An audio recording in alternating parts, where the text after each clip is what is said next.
நண்டு கொக்கைக் கொன்ற கதை. ஒரு பெரிய குளம் ஒன்று இருந்தது.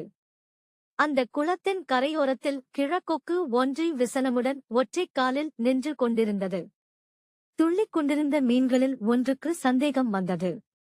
நம்மைச் சும்மா விடாதே, ஆனால் செயலற்று நின்றுள்ளதே என்னவாக இருக்கும் என்று. நமக்கேன் என்று இராமல் அதன் முன் வந்தது.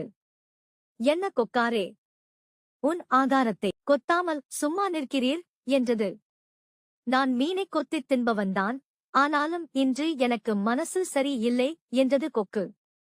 மனசு சரி இல்லையா? ஏன் என்றது மீன். அதை ஏன் கேட்கிறாய் என்று பிகு பண்ணியது கொக்கு. பரவாயில்லை, சொல்லுங்களேன். சொன்னால் உனக்கு திக் என்றாகும். மீனுக்கு பரபரத்தது. சொன்னால்தானே தெரியும். வற்புறுத்திக் கேட்பதாலே சொல்கிறேன். இப்போது ஒரு செம்படவன் இங்கே வரப்போறான் என்று இழுத்தது கொக்கு. வரட்டுமே? என்ன வரட்டுமே? உங்களையெல்லாம் ஒட்டுமொத்தமாக பிடித்துச் சென்றுவிடப் போகிறான். ஐயையோ! உடனே அம்மேன் உள்ளே சென்று விட்டது. சில நிமிடங்கள் ஆகியிருக்கும். பல மீன்கள் அதன் முன் துள்ளின. அது மட்டுமா? ஒட்டு மொத்தமாக நீயே எங்களையெல்லாம் அந்த அபாயத்திலிருந்து காப்பாற்றேன் என்று கெஞ்சின. அபாயம் சொன்னவனே உபாயமும் சொல்வான் என்று அவைகள் யோசித்து கொக்கிடம் உதவி கேட்டன. நான் என்ன செய்வேன்? என்னால் செம்படவனோடு சண்டை போடா முடியாது. கிழவன் நான். வேண்டுமென்றால் உங்களை இக்குளத்திலிருந்து வேறொரு குளத்துக்கு கொண்டு போகலாம். அதனால் எனக்கும் இந்த தள்ளாத வயதில் பரோபகாரி என்ற பெயரும் வரும், நீங்களும் பிழைத்திருப்பீர்கள் என்றது கொக்கு மிகவும் இரக்கம் கசிய. மீன்கள் எல்லாம் தம் உயிரைக் காப்பாற்றிக் கொள்ள அதன் பேச்சை நம்பின. அபாயத்தை அறிந்து சொன்ன நீங்களே உபாயத்தையும் தெரிந்து சொல்கிறீர்கள், அப்படியே செய்யுங்கள் என்றன ஒருமித்த குரலில். கொக்குக்கும் கசக்குமா காரியம்? நடைக்கு ஒவ்வொன்றாக குளத்திலிருந்த மீன்களையெல்லாம் கவ்விக்கொண்டு போய் சில மீன்களைத் தின்று மற்ற மீன்களை ஒரு பாறையில் உலர வைத்தது. குளத்திலிருந்த நண்டு ஒன்று இதை கவனித்தது. அதற்கும் வேறு குளத்திற்குச் செல்ல உள்ளுக்குள் ஆசை சுரந்தது.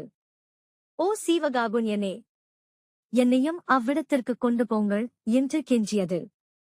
வருங்காலத்தில் எதுவும் வழிய வரும் என்று உள்ளுக்குள் துள்ளிக் கொண்ட கொக்கு நண்டை கவ்விக்கொண்டு பறந்தது. பறக்கும் பொது வழியில் மீன்களின் முள்ளுடல்கள் ஆங்காங்கே சிதறியிருப்பதைக் கண்டது நண்டு. அதற்கு பக் என்றது. அத்துடன் வேறு நீர்நிலைக்குக் கொண்டு செல்வதாகக் கூறி மீன்களைத் தின்றுவிடும் கொக்கின் வஞ்சகம் நண்டுக்குச் சட்டென்று புரிந்துவிட்டது. தன் நிலையம் அப்படித்தானா? உயிராசையால் நண்டுக்கு ஒரு உபாயம் தோன்றியது. வைரத்தை வைரத்தால் அறுப்பது போல் அதற்கு மூளை வேலை செய்தது. கொக்காரே, நீங்கள் என்மேல் இரக்கப்பட்டு எடுத்துக்கொண்டு வந்தீர்கள். அங்கே என் உறவினர்கள் பலர் இருப்பதால் என்னை மீண்டும் அங்கே கொண்டு சென்றால் அவைகளையும் காண்பிப்பேன் என்றது நண்டு. அப்படியா? இன்னும் இருக்கிறதா நண்டுகள்?